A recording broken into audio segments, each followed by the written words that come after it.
Hey, what's up, y'all?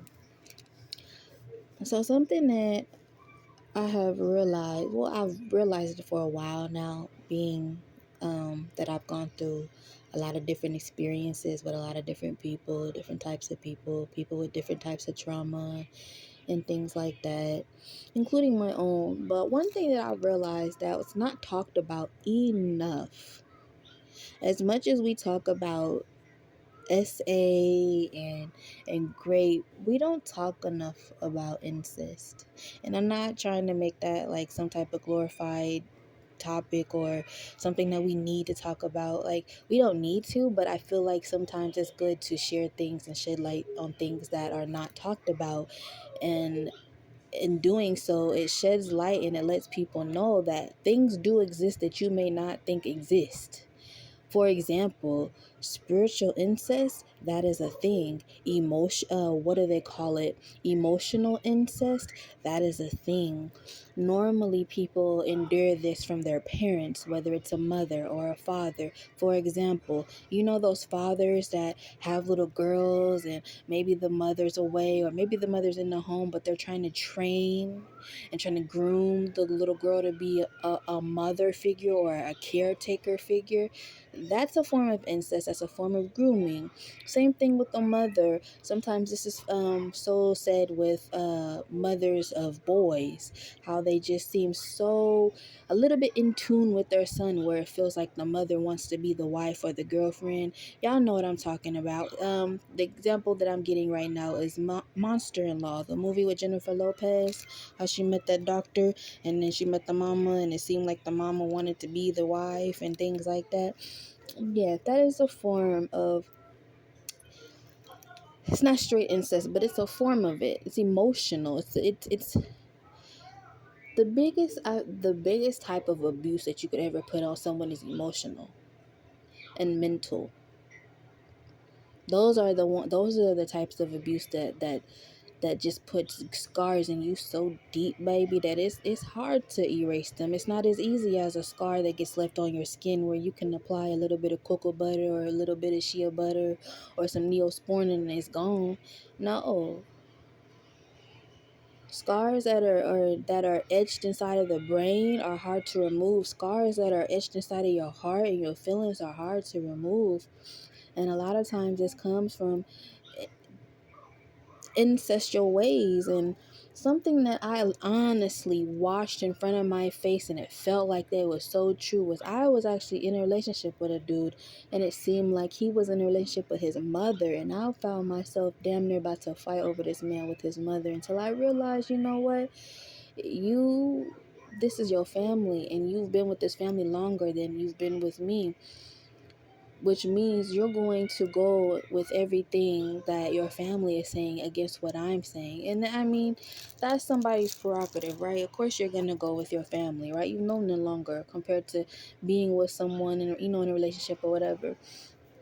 But I was just watching things, and I was watching how it was not just his mom, but his aunties, and then the sister that he had, which I feel like was actually like his bitch, but he was dressing it up as his sister. I don't know, because it was only 3 months, and I didn't feel like diving in all that because I started getting too many red flags for me to keep going with the situation. But then after I broke it off with him, things started coming to me, and I started learning about. First, I started learning about narcissism. I started learning about myself and how I had some traits, and I'm like, okay, let me fix that, you know.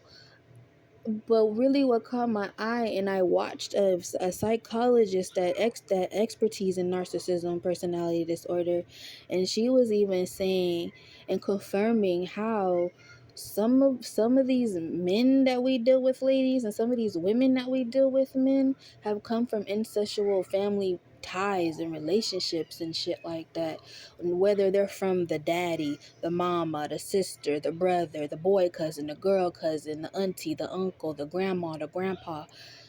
As long as it's from a family member, it's incestual. And it doesn't always have to mean touching and, that and all that.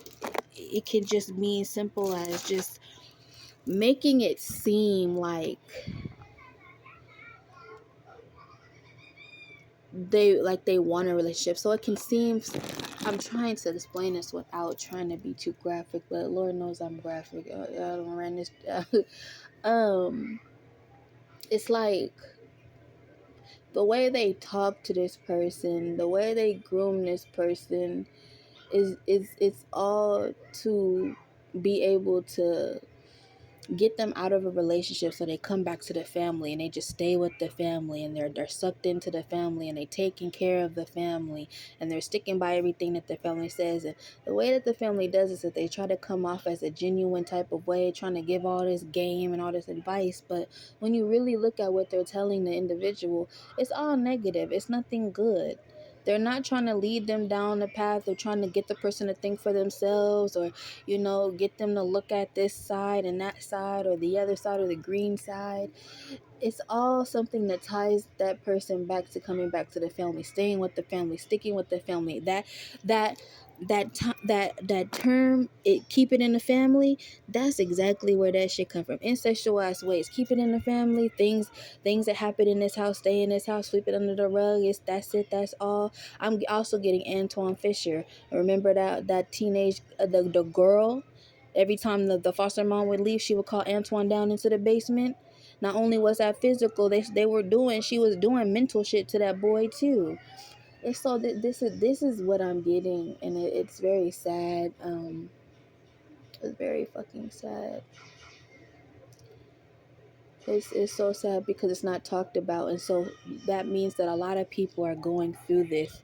Not only adults are going through this, but children are going through this. And Laura knows that there's been so much in the news about children being groomed, harmed, unalived by adults who have the common sense to do right, but they don't because they're demons.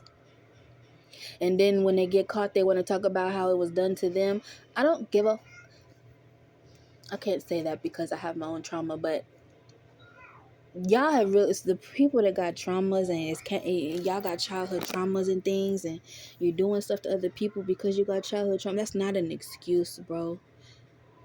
Everybody across this whole entire planet goes through some form of child abuse or horrible things that happen, but not all of them want to go out and do those things to other people. That's not an excuse, bro. It's not an excuse. And the fact that society has made people feel like no matter what their families do to them, they still have to stay inside of that family, they still have to stick by that family, they still have to take care of that family. That's not right. And if you think that for a moment, that even though that's family and they're doing you wrong, you still got to stick by them, that's a form of grooming in itself, because you don't have to stick with that, you don't have to put up with that. But that's what I had to say. And it might sound like a little bitter and miserable, but I'm telling y'all what it is.